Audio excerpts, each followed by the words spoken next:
generate a profit for shareholders. So I think that's the direction we do need to go into. Medicare for all would be a good first step.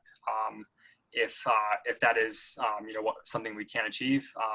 We know that Pramila Jayapal's bill has a lot of support, and I think it's very thorough, and it covers a lot of things that we need to have covered, particularly things like dental. I myself have like Invisaligns that I bought in the mail, and I think that we need to cover every single part of our healthcare system, and we also need to have the conversation about covering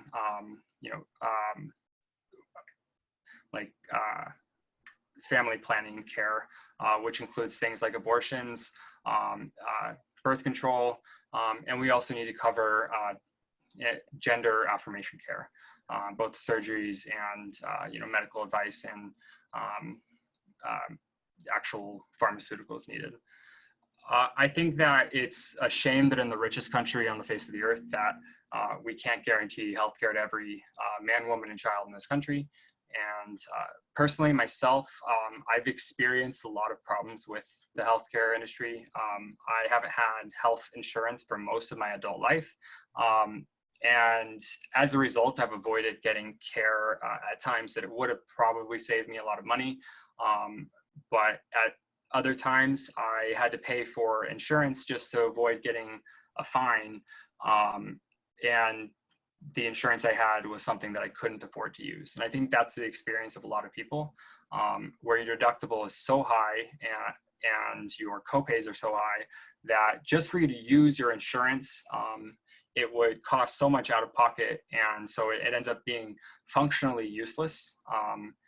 And I think that is something that can only be addressed by getting rid of the for-profit private health insurance industry entirely.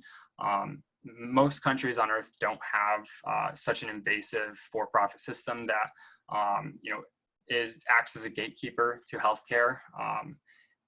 There isn't really anything being provided by health insurance companies, and I think that most people are not happy with their health insurance. They are not happy with the system we have. We all recognize that there needs to be some sort of change, and that we need to radically shift the way we view healthcare in this country. And I think that means, nationalizing the pharmaceutical industry, removing profit from it entirely, as we are already publicly funding, research and development for pharmaceuticals, and making our hospitals and other healthcare facilities owned by the community as a whole and democratically controlled by healthcare workers. For my family, actually a nurse, and she's working just insane hours right now. My mom's a nurse, and she works pretty insane hours right now. She always worked long hours, and it's something that I experienced as a truck driver as well. I think a lot of the failures of our healthcare system are also a result of the cost of an education in this country, and the fact that we do have an education system that is also designed to generate profit for both investors and for private education institutions.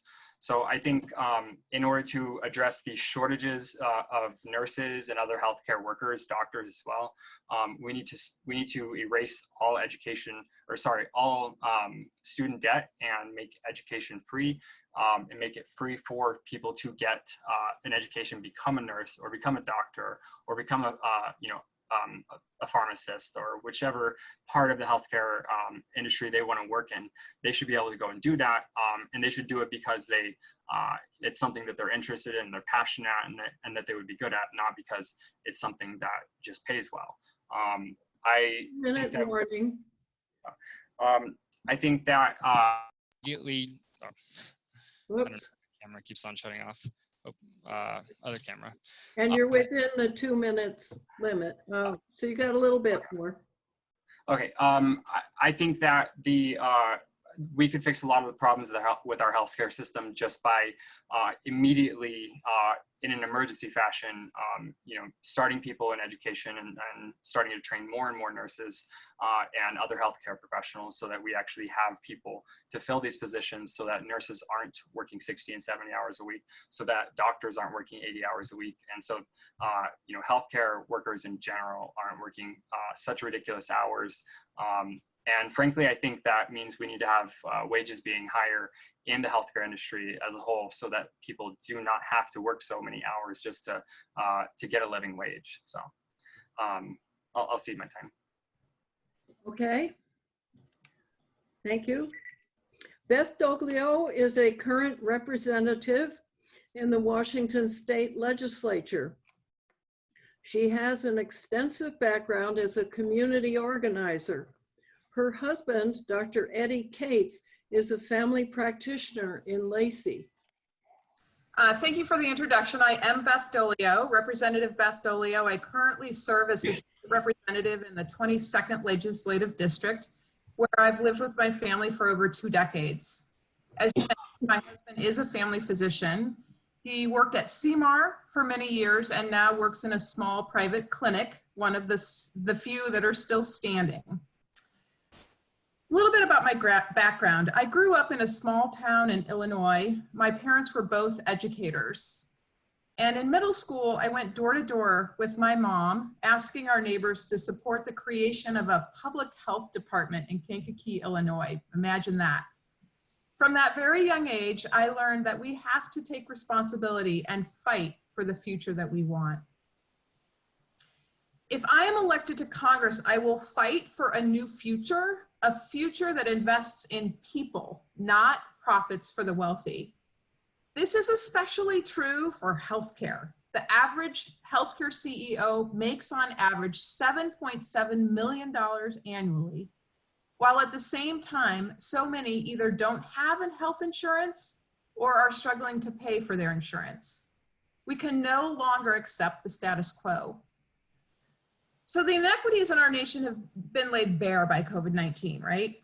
We can see clearly what it means for workers not to have paid sick days or no paid family medical leave, and health insurance that's tied to our employment.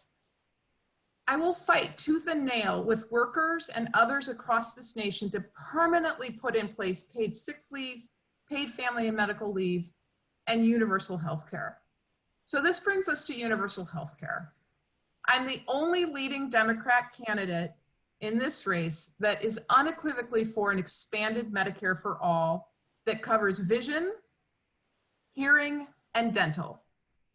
I've received the endorsement of Representative Pramila Jayapal, and I've already asked if I could be number 2 signer on her bill when it's reintroduced in 2021. She said it was already taken, but I'm going to continue to work on her.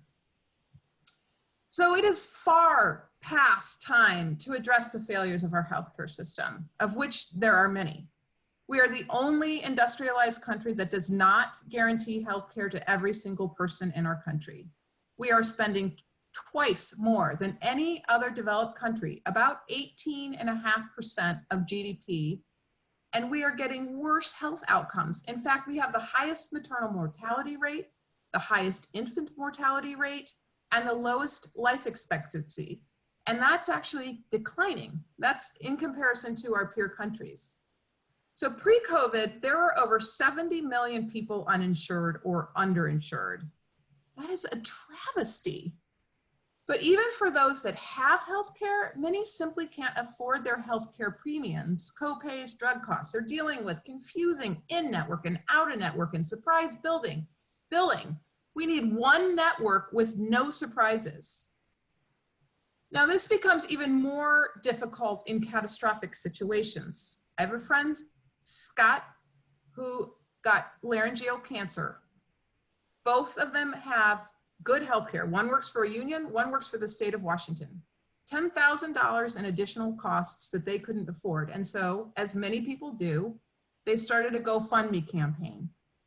Now, we don't need more GoFundMe campaigns for families who are caught off guard with major health expenses. It's just simply doesn't make sense. So let's talk about the cost of healthcare. Josh talked a little bit about it. From 1997 to 2017, health service costs rose about 250% compared with 56% overall inflation. Another part of it is administrative waste. I mean, how many letters have you received from your health insurance company lately? I got one just today, as a matter of fact. Mind you, no one in my house has been to a doctor lately, but I got a large letter in the mail telling me about what benefits I had, you know, all that stuff.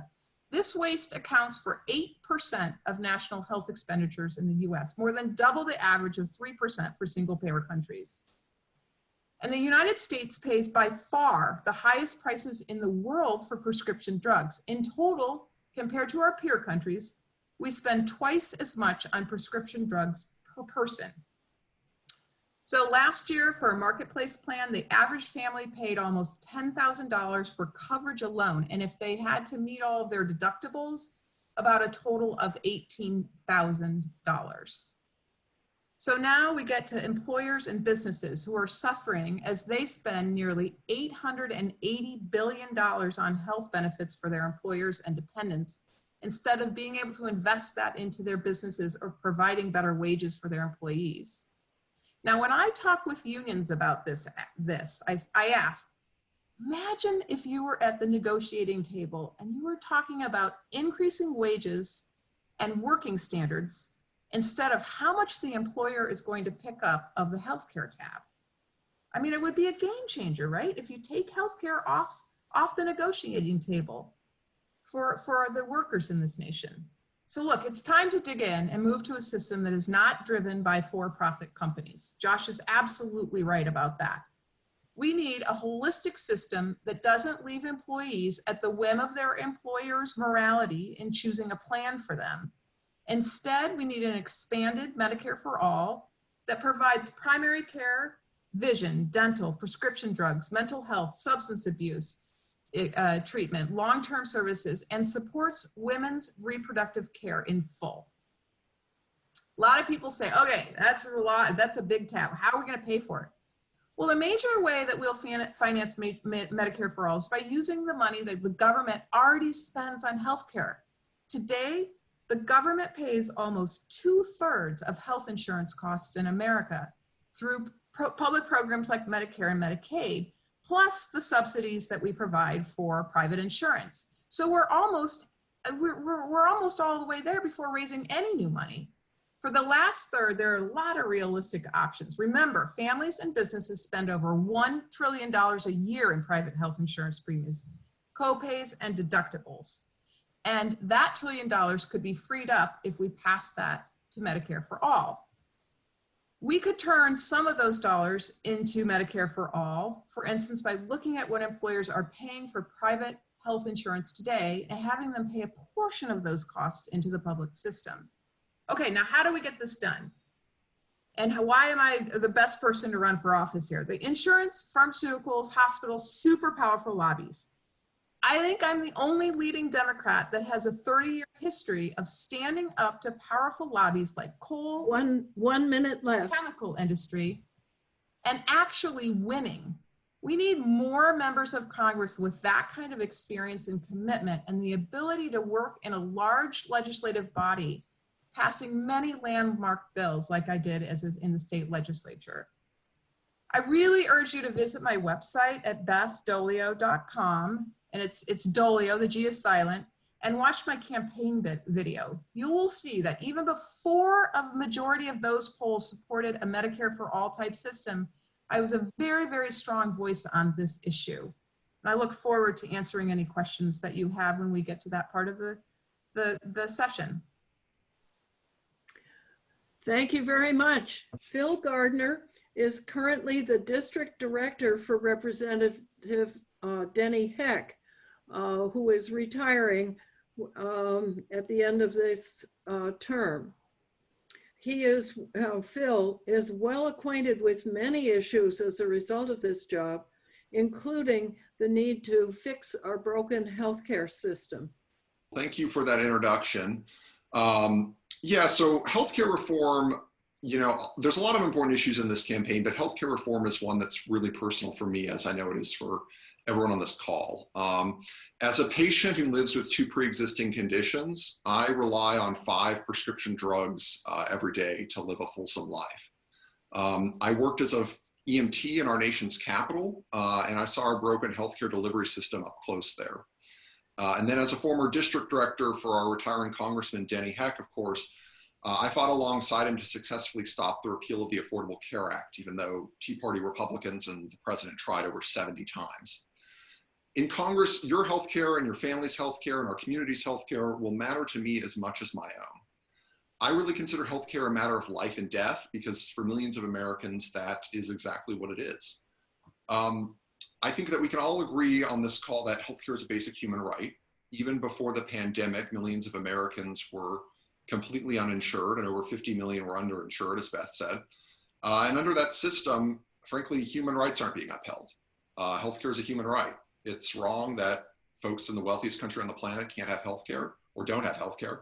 And we have to fix that broken system. Now, there's a lot of different solutions that are being put forward to get us to universal coverage. Some suggest adding some sort of federal public option that would allow anyone to buy into some sort of Medicare type program.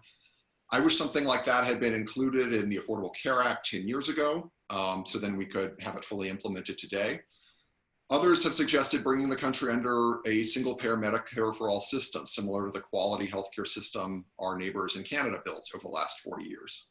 And from a theoretical conceptual standpoint, that is certainly the most efficient model. But with Congressman Heck retiring and the healthcare debate moving forward, I really feel the South Sound is an opportunity to send another healthcare champion to Congress, someone who is really going to be able to make progress on this issue beyond just making points. And whoever we send to Washington, D.C. is going to be a first-term member with selective influence, especially over something as big as healthcare that everyone involved in politics and policy cares about.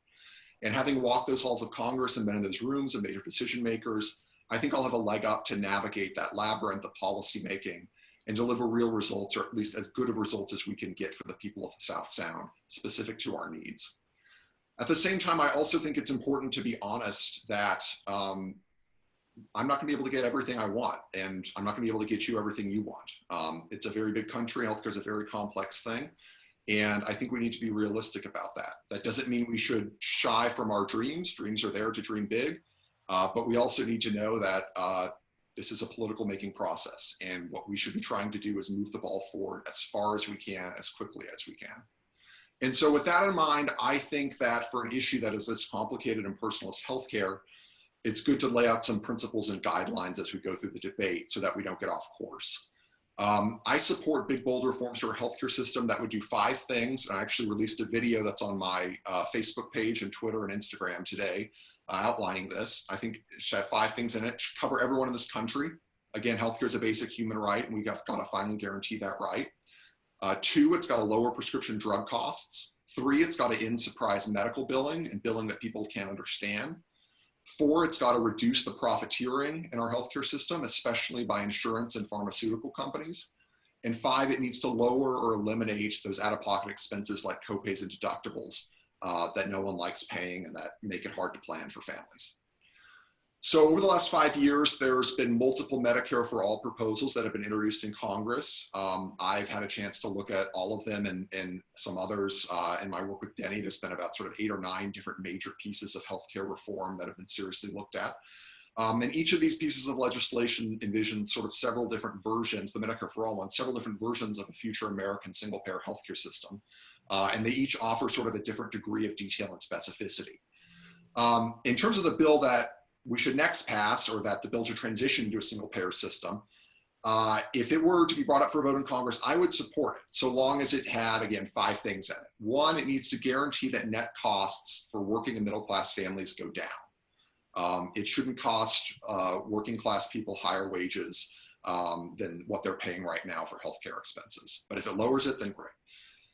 2, it should provide choice of health providers, because patients need to be able to see the doctors that they trust. As someone who sees a specialist regularly, that ability to choose a specialist, choose someone whose judgment you trust, whose experience you know, that really matters to people, and I want to make sure that our system preserves that.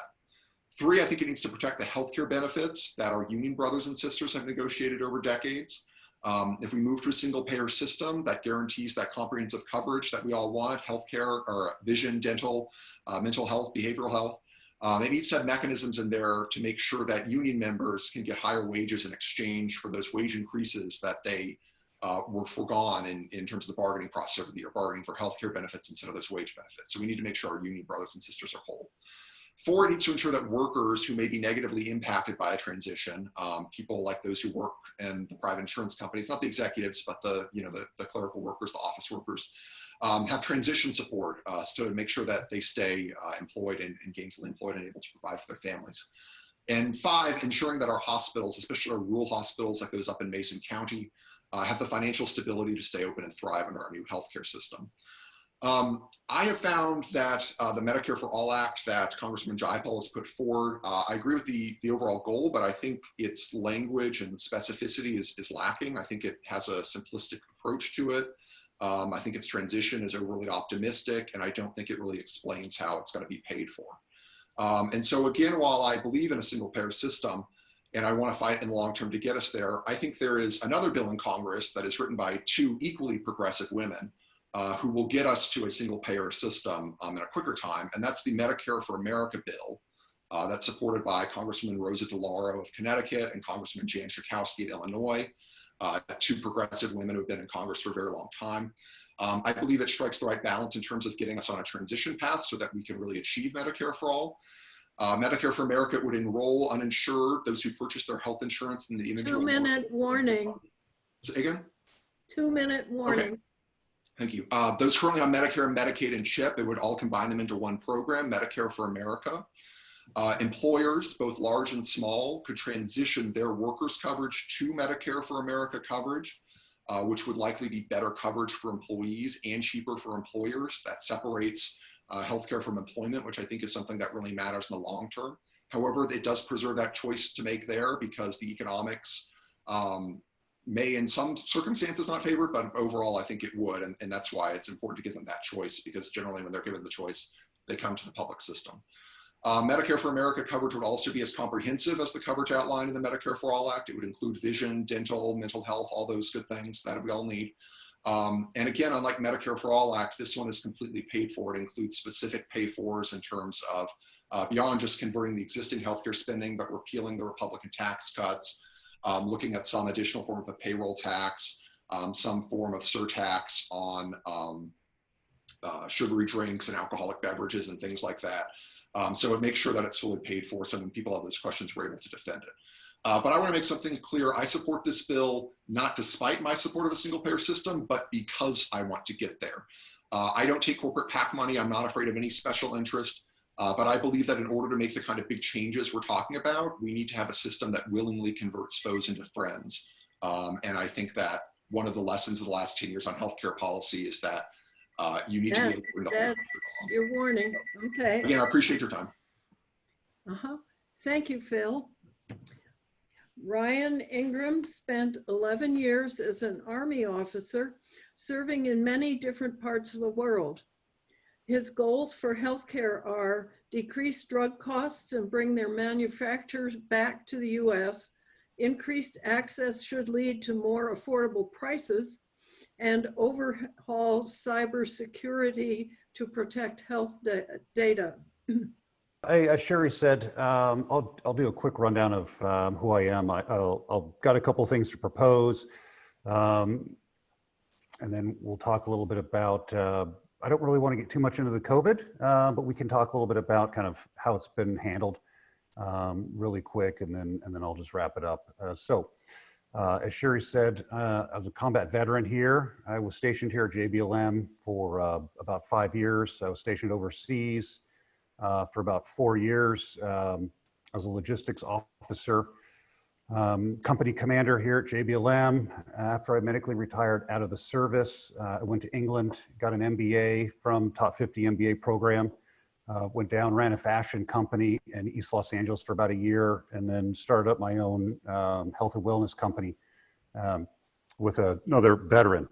So that's kind of a quick little rundown of me. So as far as healthcare, So as we all know, healthcare is very important. And we do know that here in the United States, as people have been saying, healthcare is a right in the US. That doesn't mean globally.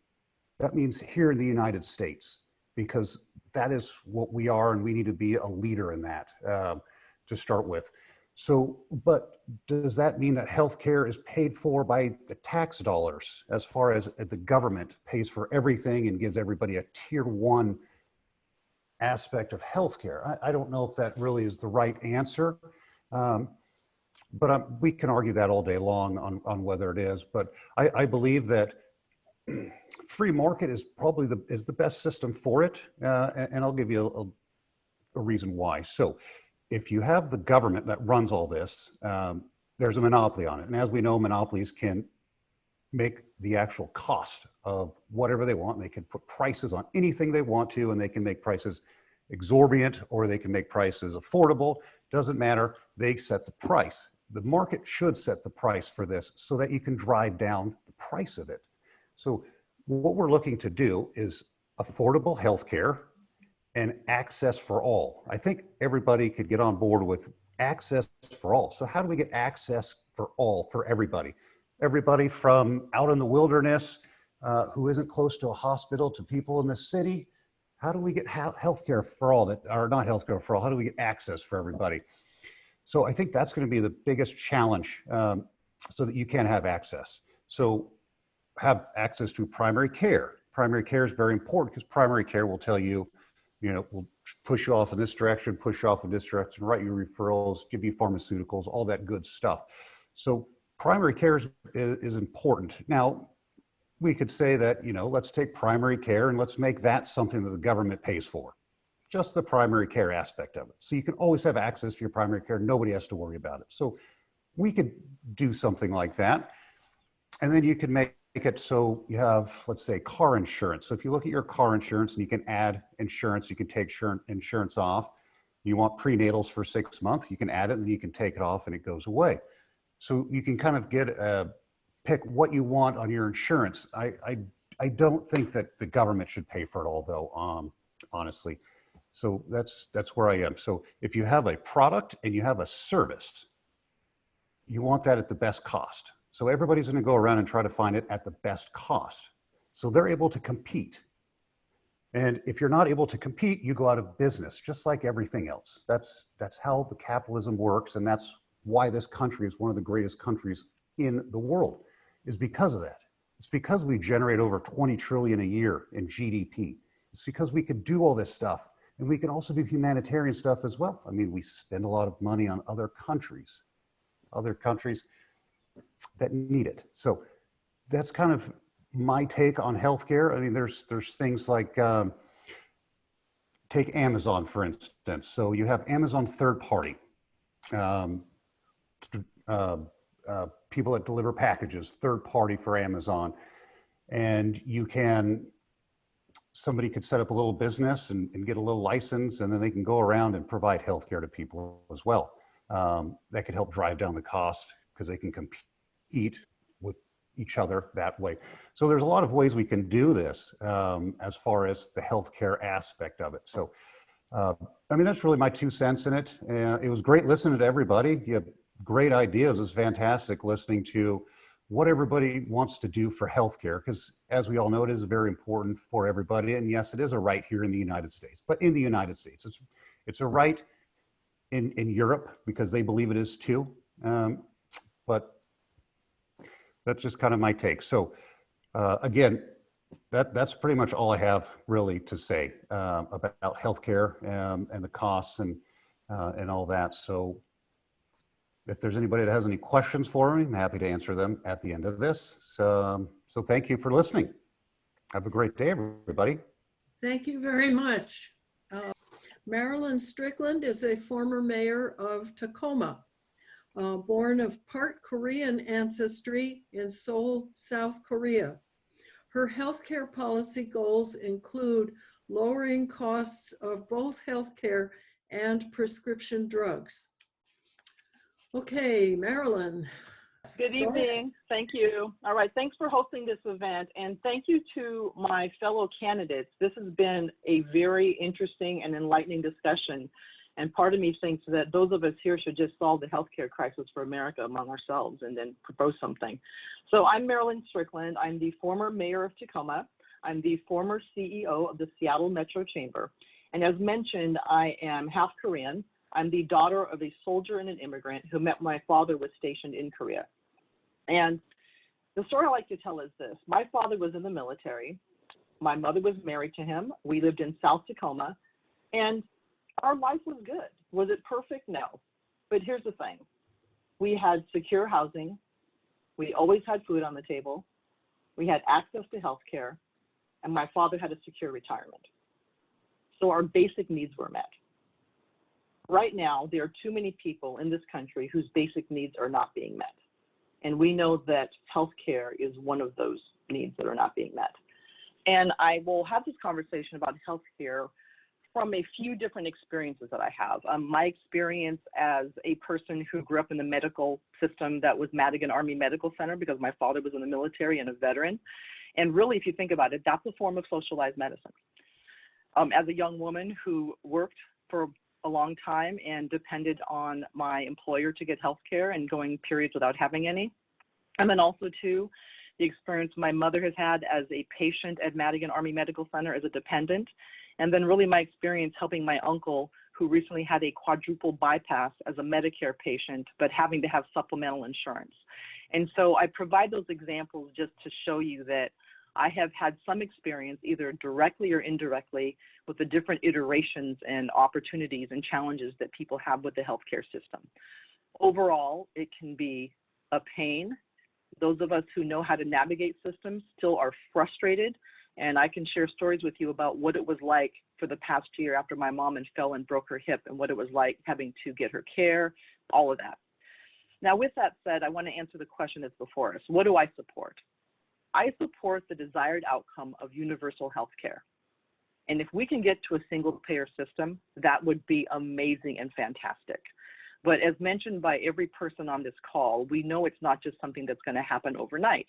We have to deal with the reality of a Congress that has over 400 people who come from different districts, different parts of the country, who have different ideas about how to do this. Even within the Democratic caucus, there is not consensus about how to do this. But there's some things I really believe that COVID has really exposed in a big way. We know that there are inequities in the healthcare system. And even prior to COVID, we know that healthcare outcomes for communities of color, especially for African Americans, is not the same. We know that things like access to broadband has an effect on whether someone can get access to telemedicine. We know that there are too many people who depend on their employer for healthcare. And during this COVID crisis, they've lost their jobs and now they're faced with trying to use COBRA, which is ridiculously expensive and not an option. We know that Indian health clinics are woefully underfunded and that our brothers and sisters from the Native American community sometimes have worse outcomes as well. And so there are many aspects to what COVID has done, but more than anything, it has just laid bare and shown and amplified that there are inequities in our system, social, economic, and absolutely related to healthcare. Now, one of the questions we were asked was, if there's something that you would want to do for healthcare, what would you like to do? And I would say a few things. I believe that the road to universal coverage, where everyone gets coverage, can be achieved if we think about the steps it would take to get there. And it won't be an easy road, but I do believe there's some things that we could actually get bipartisan support for. Number one, let's lower the Medicare age. So right now it's 65, let's take it down to 50. That will bring more people into the system. And here's what it will do. It will help a lot of people who are tied to their employers decide that they don't have to rely on their employers to get healthcare insurance. The Affordable Care Act right now has a ceiling of age 26 for children to stay on their parents' plans. Let's take that age up to 30. Number three, let's add the public option that the Affordable Care Act originally had when President Obama proposed it. And then I'd say four, let's have government negotiate with pharmaceutical companies so that we can get some control over how much prices are. There's an opportunity to think about how we drive down pharmaceutical prices, and allowing the government to participate in that negotiation can be really important. there are a couple of bills out there right now that I could easily support. And one of them includes protecting Americans with pre-existing conditions. That's passed by the House, and it overturns rules of administration that keeps narrowing ACA protections for people with pre-existing conditions. We know one thing about the Trump administration. They have done everything they can to roll back human rights, civil rights, women's rights, and they consistently attempt to undermine the ACA. Another act I could support is the Healthcare Affordability Act of 2019, which is sponsored by Representative Underwood. And what she does is she expands the healthcare tax credit to expand eligibility to low-income taxpayers, and it reduces premium costs. And one issue that I think is really important that speaks to inequity is that there is a crisis when it comes to maternal care, especially for African-American women. And there is a bill that's sponsored by Representative Sewell, and it talks about requiring DSHS to award grants to health professional training programs for training that addresses implicit bias, specifically racial bias, in the practice of OBGYN. And so I think that there's some things that are in play right now that I could support easily, but I do believe that there's a path there. The path will not be easy because this is a very complicated situation. And I think Philip raised the issue of, there are a lot of people who work in the healthcare system, who work in billing and administration. And you want to make sure that if there's a transition that you're respecting the work that they do and don't put them in a position where they're unemployed. And by the way, a lot of the people who work in that system are women over the age of 40. So if I think about what healthcare can be, we should join every developed nation in the world and provide healthcare insurance for everyone. One of the things that I remember, well, I probably didn't think about it when I was a kid, but as an adult, I look back on being a child growing up with healthcare at Madigan Army Medical Center. 2 minute If we got warning. sick, 2 thank minute you. warning. Yep. If we got sick, we just showed up. We weren't worried about what the copay would be, what the pharmaceuticals would cost. We just showed up. Now, there are some pluses and minuses to that system because sometimes there's inconsistent care with your primary care physician. It can take a long time to see someone, but it's an example of socialized medicine that does work for a very specific population, and that's active duty military and retirees. So overall, I support universal coverage. I don't think any of us disagree with that. I heard some really strong ideas on this call, and I look forward to the opportunity to talk more about it. As far as why I should be the person who represents the 10th district, I will say this. I am the only person who grew up here in Pierce County who has been the mayor of a city, and I believe that the purview of local government is much needed in Congress. There are currently 41 mayors in Congress, and when I talk to my fellow mayors who are there, I believe that there's an opportunity to think about what we can do better to serve local communities. I will also be the first woman from Pierce County to go to Congress, the first African-American member of our delegation, and the first Korean-American woman in U.S. history to serve in Congress. I'm running on my record, I'm running on my vision, and I'd be honored to have your support. So thank you so much, everyone, for being here today. It's been great to spend time with you and to hear everyone's fantastic ideas. Thank you very much, Marilyn. And I can't resist sticking in the fact that during my medical school training, I did my OB/GYN rotation at Madigan, at Madigan Hospital at what's now JBLM. So you were at the old Madigan with all those buildings spread out all over the place. That's right. That's right. Ryan Tate is there was no personal bio on the campaign website. The site lauds capitalism and free markets, but also states that everyone should have access to advanced health care. Just to give a quick background, I'm a software engineer. I'm 30 years old. I live in Tacoma. I went to the University of Puget Sound and received degrees in international political economy and business with an emphasis in finance. Primarily worked in the financial industry, mainly in a engineering capacity, but also as an investment analyst. So I'm going to go ahead and advocate for a federal health spending account that would provide every U.S. citizen for $5,000 per year to spend on healthcare related expenditures. This program would cost between $1.75 trillion and $2.1 trillion each year, including administrative costs, and would largely refactor Medicare Part A, B, and D, and Medicaid, which jointly cost $1.3 trillion in 2018. The goal of the program would be to expand access to healthcare to all U.S. citizens while providing an equitable cap on the cost of the system. In the event that the medical expenditures of an individual exceeds the funds in the HSA, supplemental insurance may be necessary. The federal government should provide a public healthcare insurance option that may be available in a public healthcare marketplace alongside private insurance options. This is in contrast to a single-payer healthcare system, which in some versions proposes to eliminate private insurance options altogether. The federal public option would be paid for through plan premiums, and the federal government would have negotiation power over pharmaceutical costs, unlike under Medicare Part D, and similar to how the VA has negotiating powers over pharmaceuticals. Eligibility for low-income subsidies would be made available to qualifying individuals. I still think that should be determined by the state. Even if healthy individuals are encouraged to spend their HSA funds on preventive health care, which might include physical exams, lab work, immunizations, and even perhaps a gym membership too. Funds may also be added to the HSA as tax exempt either by individual or their employer.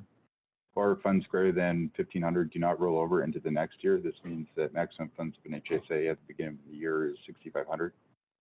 The nominal amount in the HSA may increase or decrease by a floating adjustable rate determined by consumer price inflation or other measures.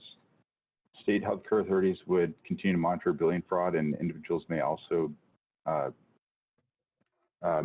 billing fraud if they suspect their HSA account has been defrauded. The technical challenges of implementing the system would be establishing the federal healthcare spending accounts, verifying identity, guarding against fraud, providing flexible spending accounts that would be somewhat similar to like a credit card or on your mobile device that would work like a bank account where you could send and receive ACH funds. There would be an automated billing and fraud detection, secure APIs for medical accounting software to submit bills, automated fraud detection on submitted bills, human review for flagged bills, and overall faster payment processing for medical businesses. There also needs to be, and for patient data, access to billing histories associated with an HSA account, as well as patient medical records should be securely distributable between healthcare providers, and so that you could go to any healthcare provider and receive care and they'd have your background. So why should you vote for me? I think many of the challenges we face as a nation have technical solutions. However, very few of the members of Congress have science or engineering backgrounds. Instead, many in Congress were lawyers and private practices before being elected. And so we need more representatives with STEM backgrounds in Congress if we want to improve this country for the road ahead. And this includes efficient healthcare systems and upgrade to our energy grid, things like an interstate carbon credit market, among others. Thanks for your time tonight, and please feel free to visit my website, RianTateForCongress.org, and I'm open to any questions. I think that the discussion of how we get to universal health care is obviously critical, but I also think that we have to take into account that we're in the middle of a pandemic and a very deep public health crisis. And I don't think we can afford to wait for all of the debates that need to happen at all levels to sort out how we're going to get to a sustainable system in the future. I want to throw out a question. I don't know how many of the candidates here tonight are familiar with the bill that Pramila Jayapal and Senator Sanders introduced last Friday, the Healthcare Emergency Guarantee Act. It now has a number in the House, HR 6906. And I want to say, I think this is the most important proposal that's going to come before the Congress during the life of the pandemic. In short, I'll be very brief, what it does is it establishes truly universal affordable health care until the pandemic is over. And the way it does it is for those who have existing public or private insurance, Medicare becomes the backstop to pick up the out-of-pocket, the deductibles, the copays, and so forth. People will continue to pay their premiums. For those who are uninsured, which is in the neighborhood of 30 million people, Medicare would pick up the entire cost, and this is for all medically necessary care. And the reason why I think that we need to look at that, and I'm interested in the candidates' responses to this idea, is what the pandemic has really made clear, as we have been arguing for years, but now it's in our face, that each of our own health and health security is dependent on the health of the community. And it doesn't matter how well insured we are, if there are people who do not have access to healthcare, adequate healthcare, and who may be transmitting the virus unknowingly, then we're not going to be able to overcome the public health crisis and reopen the economy the way we need to. So my question is, for those of you who know about it, what do you think about the Healthcare Emergency Guarantee Act? One other thing it does, and this is my last comment, is that it allows us to postpone until the pandemic is over, defined by having an effective vaccine that's widely available to the public. We can postpone the debate we're having tonight about the system we want to put in place for the longer future. It addresses the public health emergency we're in right now.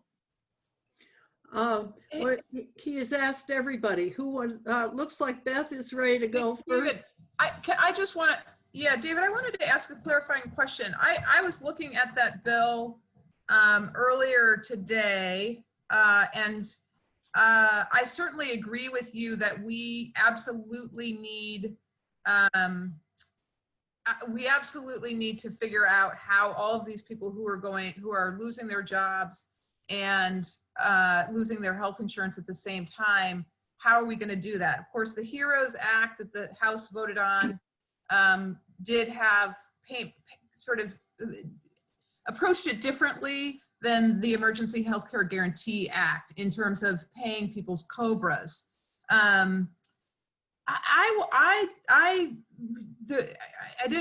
Obviously I didn't look at it in depth enough, so I just wanted you to clarify. So my understanding was that this bill was, when I read about it today, was that it was more focused on making sure that healthcare related to COVID, that if you have it, that it applies specifically to making sure that, nothing, that you're not paying anything out of pocket to treat that.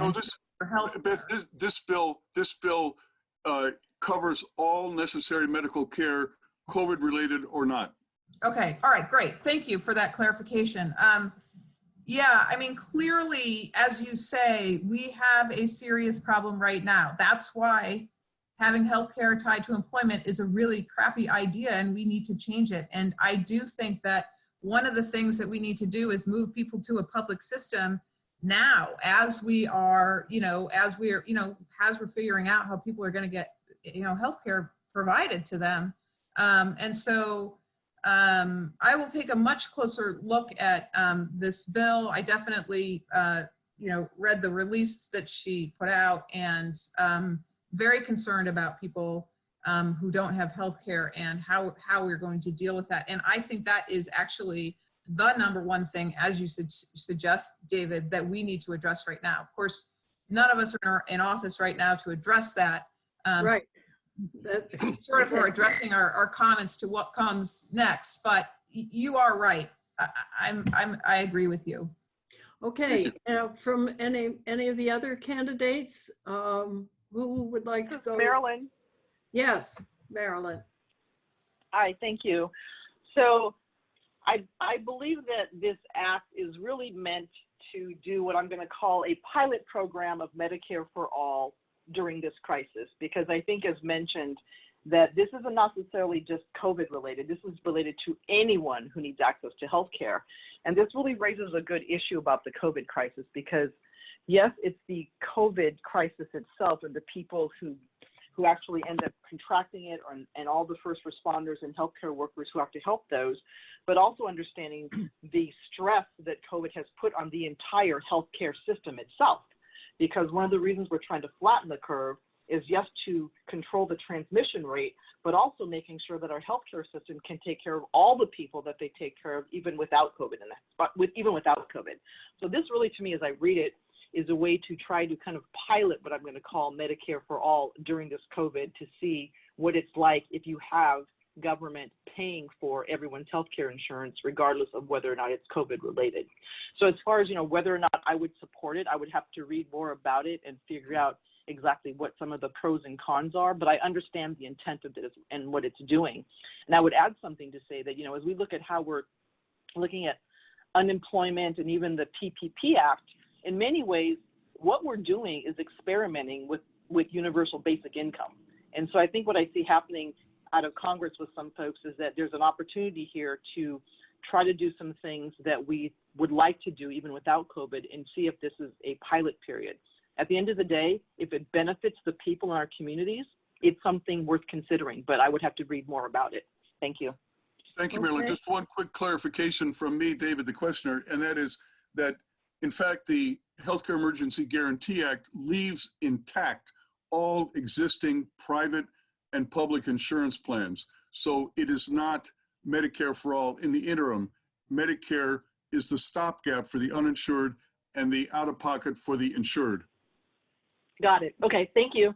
Right. I'd like to make one other point clear as compared with the HEROES Act, that the Emergency Guarantee Act pays for actual care delivered, whereas the HEROES Act sends government money to insurance companies to keep insurance policies going.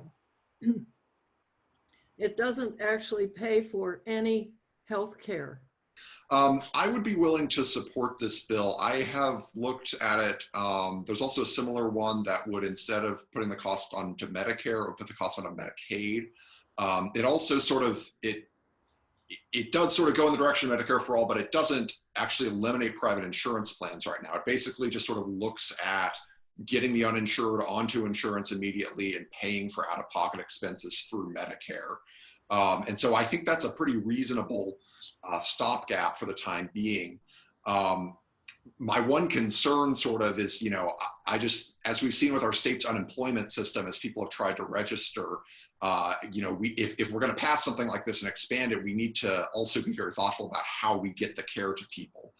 Because I think that's something that we're seeing the negative consequences for. I mean, it's somewhat of an unprecedented situation that I don't blame the folks at ESD who are trying to make that work, but I would support it. I just want to make sure we can actually implement its benefits. I think this plan is, it's a bare minimum to make sure that people actually get care. I have family members that would benefit from it pretty greatly because I do have a lot of family that's undocumented, and it doesn't exclude the undocumented. So I think that's a very important thing about that. I think that is something that we need to take into consideration with whatever Congress is trying to put forth. I would support it if I were in Congress right now.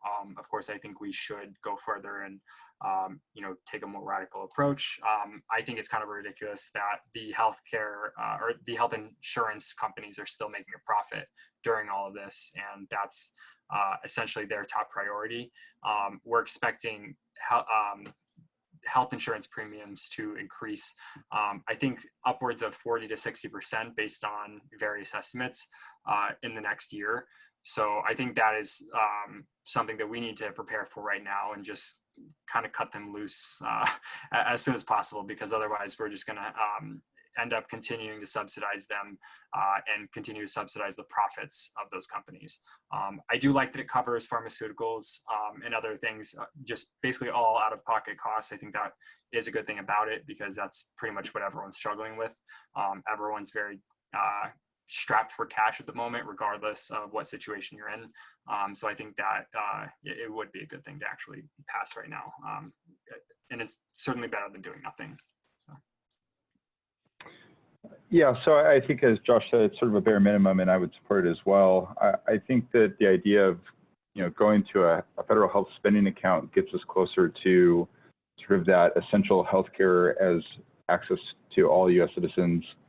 I would also include that to authorized workers and even cover U.S. visitors, but not to the extent of 5,000. I think if you get to a federal health spending account and you allow those dollars to be spent on anything, you're kind of doing what this Medicare is doing, or this sort of, I think HR 6906, what you said, is trying to do, in the sense of being sort of closing the gap that is not being covered. So yeah, I would support this, but again, I think that it's. Hey, so I haven't had a chance, honestly, to read this. I've been out all day. I just recently got home. I would like to do more research, and I can send you kind of what I think on the bill that was put in. So that's really my answer on it. I didn't get a chance to read it today. So I was out doing campaigning and getting some other stuff done today and working on my business. So my apologies for that. But Sherry, if you send me over your email, I can give you a response on what I think and what I believe, and you can send it out to all the participants here. Thank you. A couple things. I think one, clearly the pandemic is something that is an event of the century that impacts healthcare more than anything any of us have ever seen in our lives, or even almost our grandparents. In terms of a $5,000 health savings account, I'm a retired surgical intensivist with 37 years of experience. That'll buy you about not quite 2 days of care in an ICU. So that's not much of an insurance policy in my mind. Secondly, most of the universal healthcare coverage around the world was born out of similar catastrophic events. The National Health Service in the UK came out of the horror of the Blitzkrieg and the bombing of London, where they just told people, don't worry about what hospital, just go to the closest one.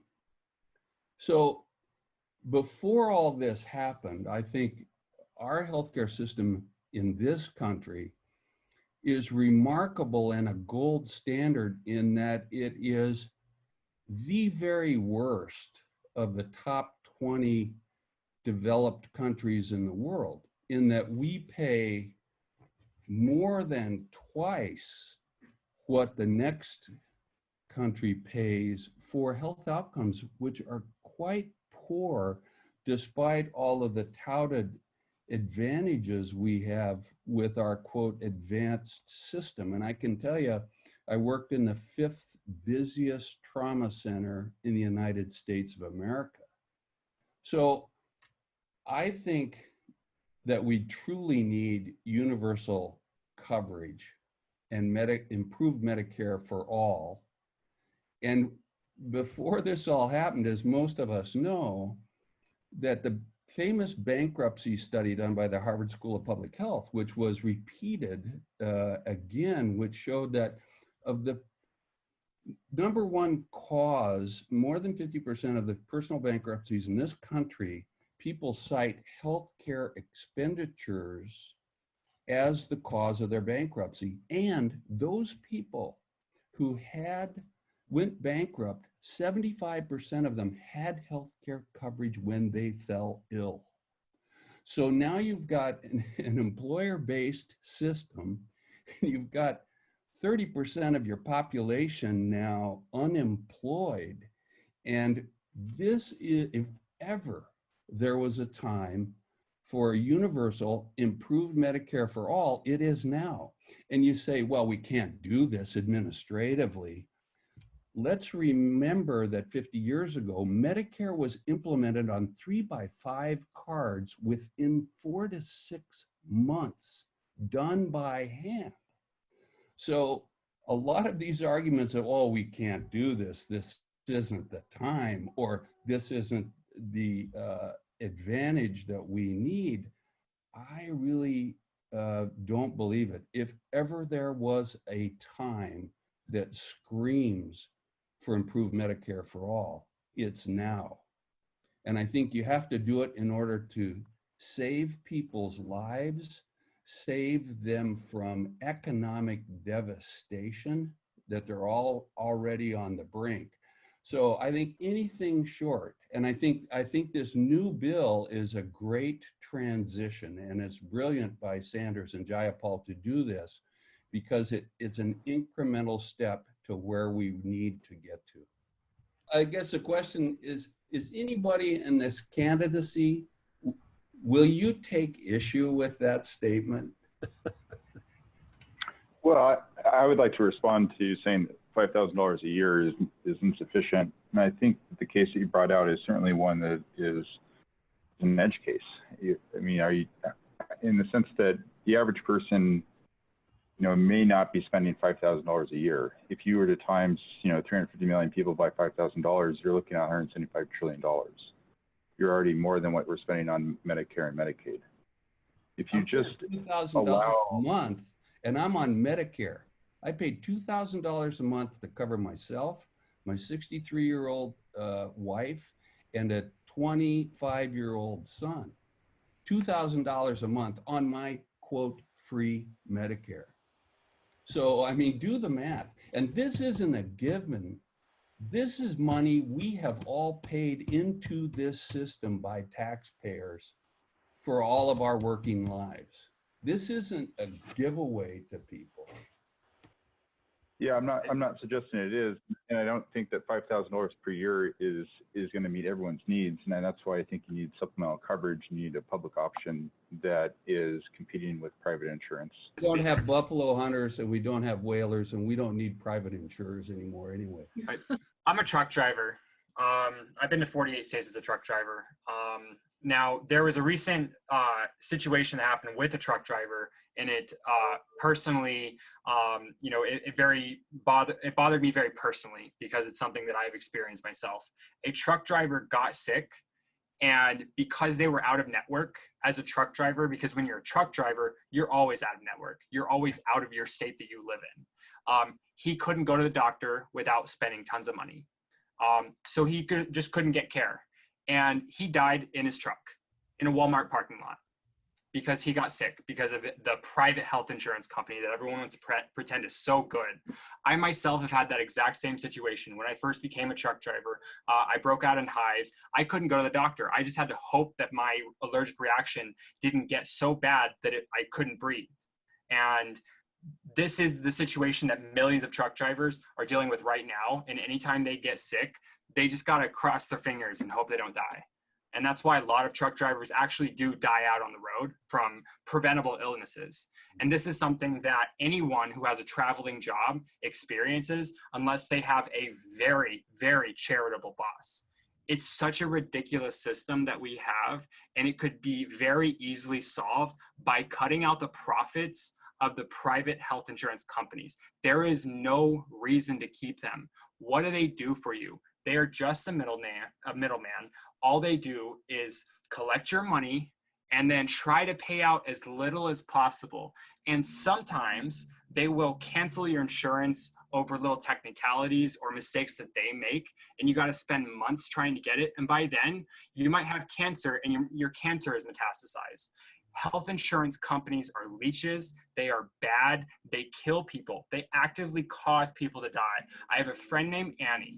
She's going to die soon from cancer that was preventable. They canceled her insurance over a technicality, and it metastasized. That's why I use that example, because it literally happened to someone I know. And then all these other anecdotes of things that might happen, they've happened to people I know. My mom's a nurse, and she can't afford to get her stuff taken care of. She's a healthcare worker, and she can't get her problems taken care of with her back because her health insurance is so expensive just for her to use it. And this is what everyone's facing. The only people in this country who think it is acceptable to continue preserving this for-profit private health insurance industry are people who haven't had to experience it as a working class person who can't afford to just pay their problems away. And frankly, as a truck driver, I find it offensive that someone would suggest that $5,000 is even anything, because I've been in a car accident, and just the emergency room bills alone was over $20,000. And like my insurance company wouldn't even cover it. I mean, this is what we're dealing with. It's such a ridiculous system where no one's happy. No one's having a good time. Healthcare workers don't like it. Workers don't like it. The unemployed don't like it. Just why would we keep doing this? There are a million different ways we could do this that would actually cover everybody. There are other countries that have good working examples that cost less and provide better care. The UK is a great example. They have a national health system, and no matter how much the media tries to smear it, the people in the UK are very happy with it, and it costs less than almost every major country on earth, and everyone is covered. Now, the problems with that is just that they don't, I wish they would pay their healthcare workers better and make the working conditions better for the workers, but we face those problems here as well. And I think that we need to look at other systems and figure out which one we are going to choose, whether it's a single payer system or a national health service. I mean, I lived in England. I was actually part of the healthcare system over there, so I know it very well. I was there for 2 years. And everybody complains about it over there. The reason why the wages are not more is because the government is the one that pays. So the government sets the wage. That's what happens over there in England. So you can't pay more unless the government gets more money, and the government gets more money through taxes. So if there isn't enough taxes coming in, they can't pay the government workers more money. So that was just my comment on England. So thank you.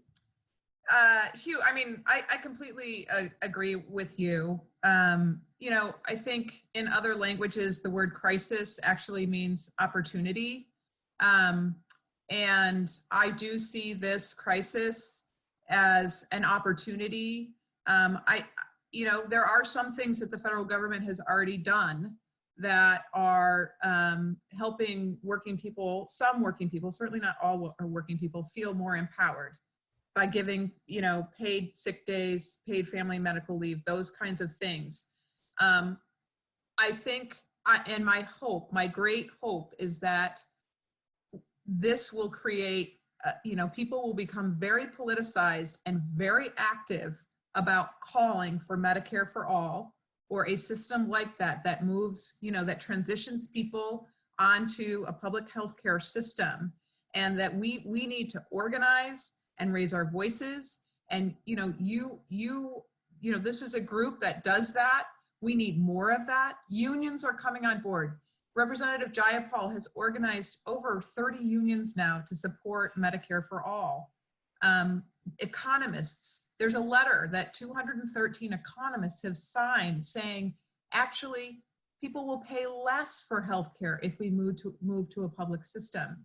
So I think there's all kinds of opportunities. You know, unfortunately, people are going to fall through the cracks right now unless we do something immediately.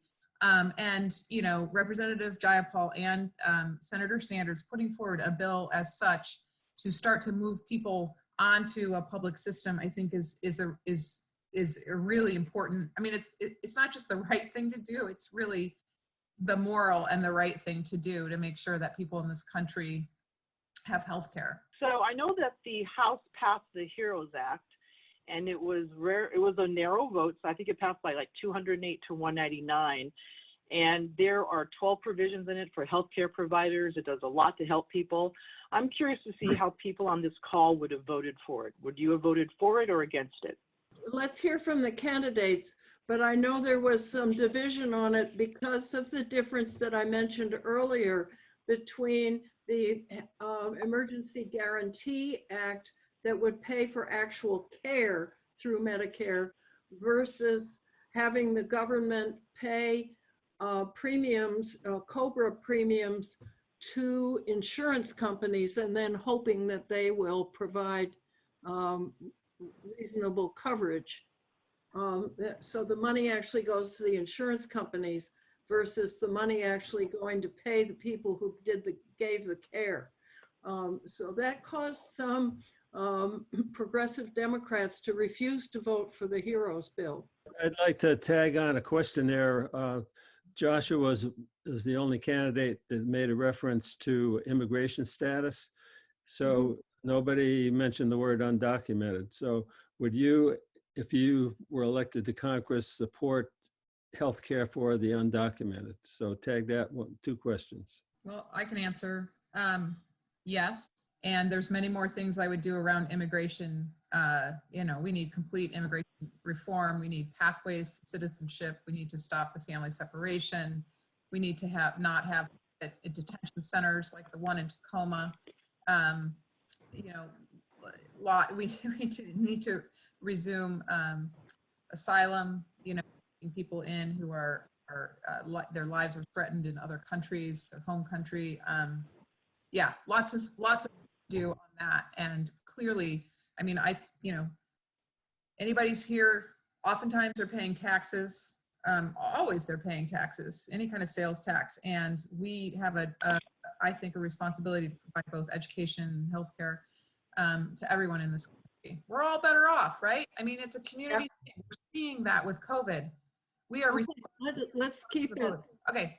Keep it short. Okay, number 2 is the question around the HEROES Act. I probably would have voted against it. There were issues around pensions and actually measures in it that would have cut, that will actually, if passed by the Senate, will cut pensions for our union brothers and sisters who have been paying into that system all their lives and deserve to have the pensions that they were promised. And so on that issue alone, I would probably have voted no on the HEROES Act. It would have been, I think, a very, very, very challenging bill. And of course, I wasn't there. I don't know all the nuances of the bill. I am campaigning and not reading the bill.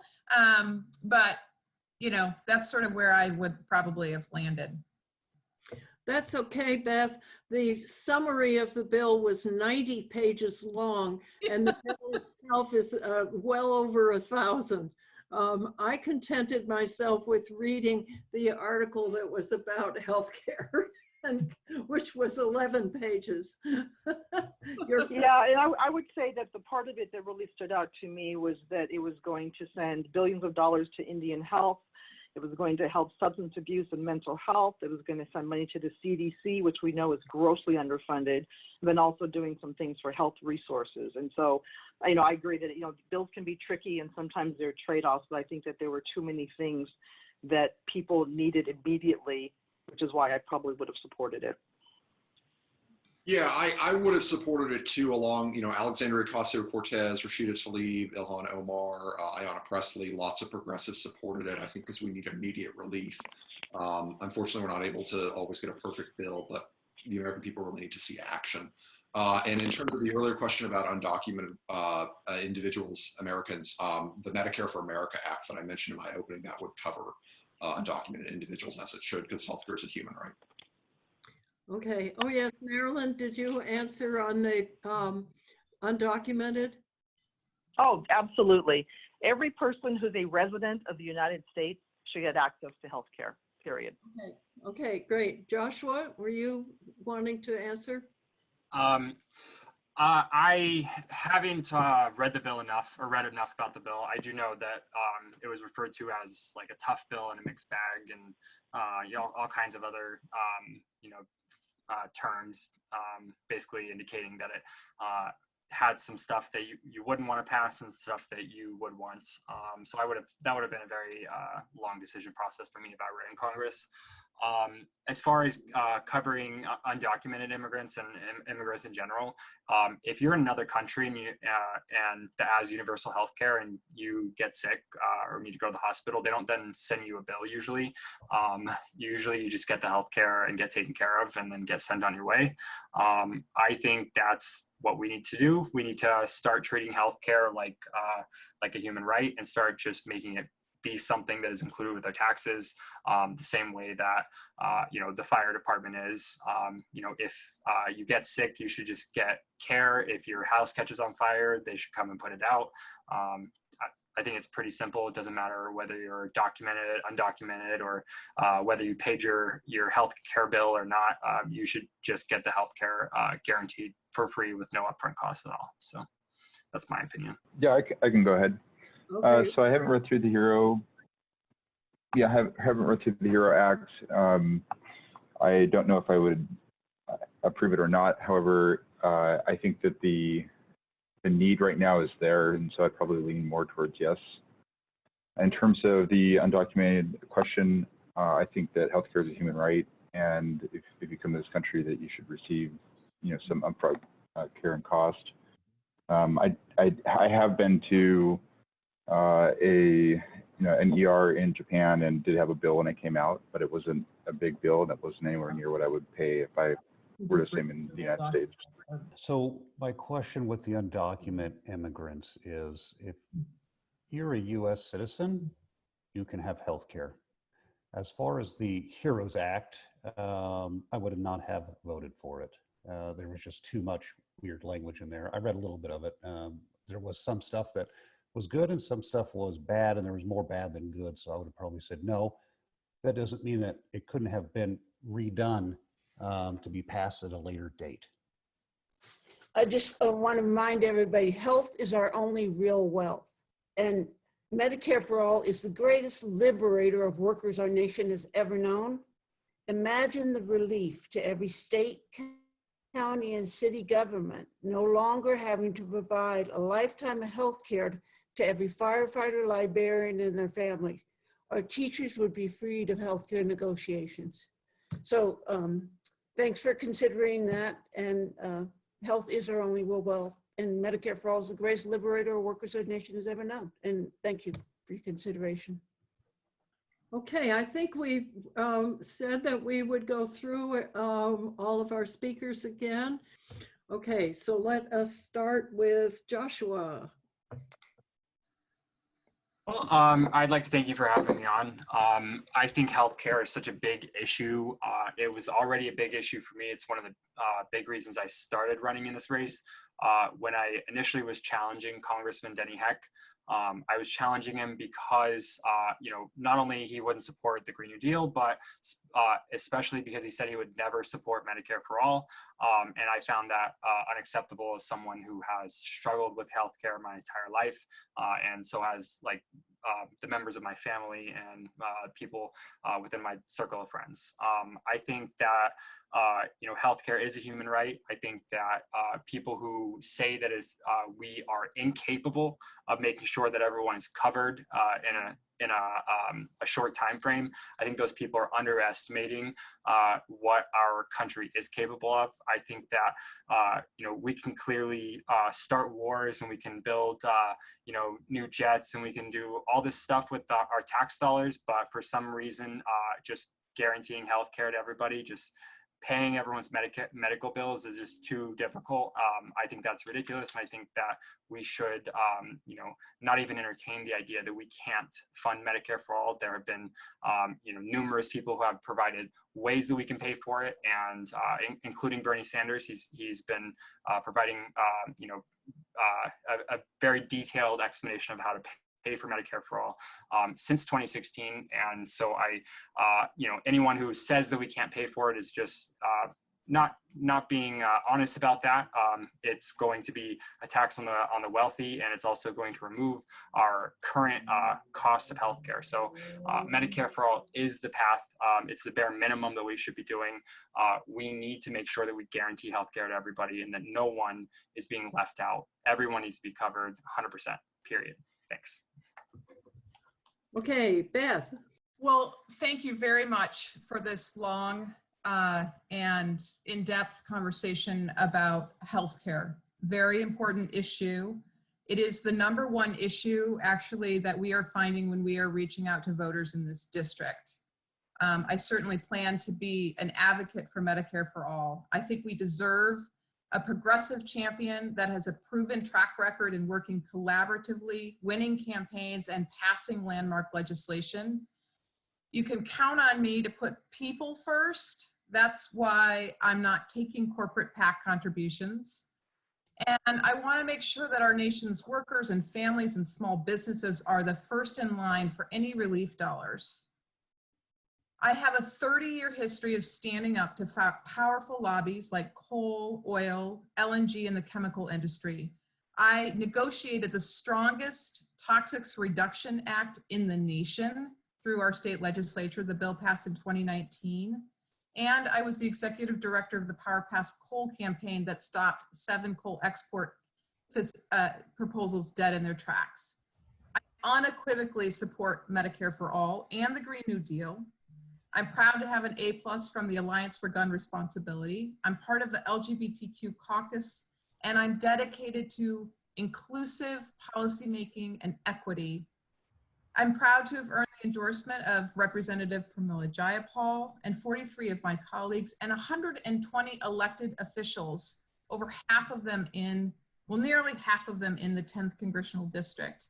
I have the endorsement of UFCW 21, our grocery store workers and nurses, the machinists, the iron workers, the Pierce and Thurston County Democrats, 7 firefighter locals. That's in part due to the work I did on reducing toxic chemicals that put their lives at risk as first responders, and the League of Conservation Voters. In addition to that, I earned the sole endorsement of the Washington State Labor Council. I really hope that you will join in supporting me because I feel like I'm the best voice, the strongest voice to help move Medicare for All forward in this nation. We so desperately need it. And thank you again for taking all this time. This is what democracy is about. Thank you, Beth. Next is Phil. Yeah, well, thank you all for putting this on. It's been really good that we have these forums. I wish we were having more forums. Unfortunately, there have been a bunch that would have been scheduled that haven't been scheduled because of the pandemic. So I appreciate you all for doing it. And if any of you are part of an organization that might want to put something like this on, I would encourage you to do it. I think it's great for our civic discourse. I do just one issue that wasn't really brought up that I think has become increasingly clear with the pandemic is the underfunding of our public health departments by state and local governments over the last 10 years. It's really had a huge impact. We need to do a much better job in terms of preparing for the coming next pandemic to make sure that our public health departments are as robust and ready as we need them to be and as they are in other countries that are as wealthy as we are. I just to restate my healthcare stance, I'm a patient with 2 pre-existing conditions. I rely on 5 prescription drugs a day. I was an EMT in our nation's capital, and I've worked alongside a retiring congressman to keep the Affordable Care Act in place for the last 10 years. And that really has been the defining battle of the last 10 years in politics. But I think we need to go farther, and that's why I disagree with Denny as my former boss. But I think we can have a Medicare for All system. I think we should go in that direction. I think we do need universal coverage. And the bill that I think is the most likely and most practical to get us there, and that I think that most people with experience actually enacting progressive legislation into law would say it's the Medicare for America Act. And if you haven't taken a look at it, I would encourage you to go online. There's tons and tons of details about exactly how it would all happen. In closing, I grew up in this district. I was raised in Puyallup, attending public schools, graduated high school in University Place, have lived and worked down in Olympia during my time working with Congressman Heck. I'm running for Congress because I really believe in my soul that this is a crossroads moment for our nation where we're going to decide who our government is going to work for and what our government's going to fight for. And right now our government isn't working for most people, and it's fighting for the wealthy and the well-connected more than regular people. People who live out here and deserve to have their voices heard, even if they don't have a day pass to Mar-a-Lago. So I want to go back there. I want to try to use my experience and my record of service and my know-how to take apart those parts of the systems that have been flawed and make good use of the ones that still operate. I'd be the first member of the U.S. House born in the 1990s. I'd be Washington State's first openly LGBT member. And I am the Pierce County Democrat endorsed by the Pierce County Democrats. So thank you for your time. Appreciate it. And take care. Okay. Thank you, Phil. Okay, Rian Ingrim. Yeah, hey, it was great being on here, and it was great listening to all the input that everybody else had. I learned a lot today as far as the healthcare, and it's so thank you very much for that. So I'll close with this. So there are 3 things that I want to accomplish. Number 1 is pharmaceutical manufacturing, bringing pharmaceutical manufacturing from China here to the United States, specifically get a pharmaceutical manufacturing plant here in District 10 to help out with all the supply chains, make sure that we have pharmaceuticals when we need them. Number 2 is small businesses, deregulating some small businesses so they can thrive, as well as some of these other industries that are overregulated. And then immigration reform. The system's broken and it needs to get fixed. Again, thank you for having me on today. It was great. And you can find me at ryanforcongress.com. Thank you, Ryan. Marilyn. Okay, well, thank you everyone for spending this evening together with us, and thank you for our host for hosting this. I think this has been a really interesting and informative event. So I'm running for Congress because the basic needs of too many people are not being met, and the COVID-19 crisis has just magnified that. I launched yesterday a 5-point plan of how we can get the South Sound back on track. And it includes everything from following science with focus on public health and worker safety, getting back to the basics and dealing with hunger crises, supporting our small businesses, and made in the South Sound. And I actually propose that we mass produce supplies like PPE and life-saving drugs right here in the US, and actually here in the South Sound. We can do it. And then finally, holding the Trump administration accountable, just ensuring that whatever happens out of Washington, D.C. is meant to come here to the people and the small businesses who we know are the backbone of this community. I support universal health care. And I know that one day we can get to a path that means that we can have coverage for all, but maybe there's a way we can have single payer. But I know the road's not going to be easy. And I don't say that because I doubt it. I'm just in tune with the realities of what it takes to pass something. But the four things that I outlined, I think are really important. Let's lower the Medicare age down to 50. Let's increase the Affordable Care Act age up to 30 for children who are on their parents' accounts. Let's add a public option, and let's have the government negotiate pharmaceutical prices. The pharmaceutical prices are the top issues I hear about when I talk to folks about what their issues are regarding healthcare. At the end of the day, I think that we need people in Congress who reflect the entire community that we serve. And I'm proud to have the endorsements of trusted and respected leaders: Governor Chris Gregoire, Governor Gary Locke, former Congressman Norm Dix. And today I got the endorsement of Andy Kim, who is a rising star in the Democratic Party out of New Jersey, Dr. Anthony Chen, who runs the Tacoma-Pierce County Health Department, and then Mayor Woodards and 4 other mayors who are in the district. So I thank you all for the opportunity to be here. It's going to be a very fun and exciting race. And thank you to my fellow candidates who are running as well. Doing public service in this time is not an easy thing to do, and kudos to everyone for wanting to step up and serve our country. So thanks everyone, and thanks for having me here. Thank you, Marilyn. And Ryan, Tate, would you like to wrap it up? Yes, thanks so much for the time tonight, and it was a pleasure to hear what other candidates had to say. There's a lot of great information. I do believe that there is an incredible vision amongst the people, in this conversation tonight, and it gives me a lot of hope for America. My concern as we move forward is we are kind of facing unprecedented times.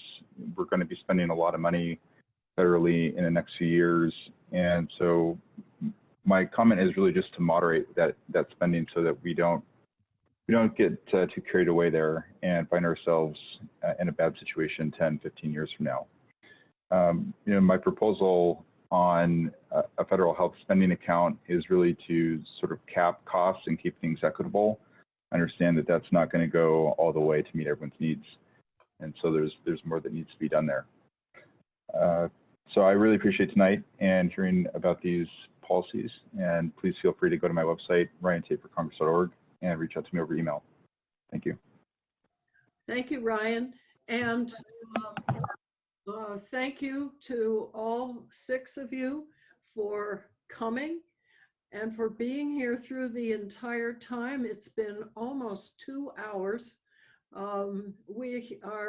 We as an audience are lucky to get 2 hours of each of your time as you're trying to do a campaign for office. We really do appreciate that. Yes, go ahead, David. We really, really appreciate the time that the candidates have given us, because I know all the pressure you guys are under. Thank you for having us. But when there's a top 2, maybe we'll have you back. Love to. Yes. Thank you so much for taking the time. Really Thanks for having us. Bye-bye. Really nice to Thank you. chat with you all. Good night, everybody.